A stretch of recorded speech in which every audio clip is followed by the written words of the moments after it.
The Art of War, by Sun Tzu, an audiovisual presentation by Ancient Codex. Chapter 10. Terrain. Part 1. Sun Tzu said, "We may distinguish 6 kinds of terrain, to wit, first, accessible ground; second, entangling ground; third, temporizing ground; fourth, narrow passes; fifth, precipitous heights; and sixth, positions at a great distance from the enemy. Ground which can be freely traversed by both sides is called accessible. With regard to ground of this nature, be before the enemy in occupying the raised and sunny spots, and carefully guard your line of supplies. Then you will be able to fight with advantage.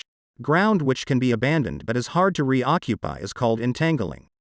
From a position of this sort, if the enemy is unprepared, you may sally forth and defeat him. But if the enemy is prepared for your coming, and you fail to defeat him, then, return being impossible, disaster will ensue.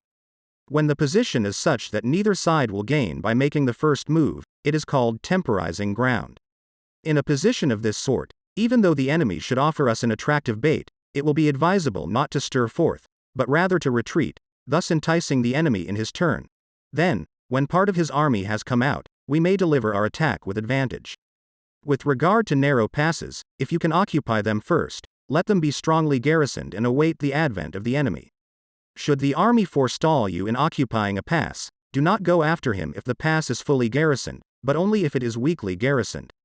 With regard to precipitous heights, if you are beforehand with your adversary, you should occupy the raised and sunny spots, and there wait for him to come up. If the enemy has occupied them before you, do not follow him, but retreat and try to entice him away.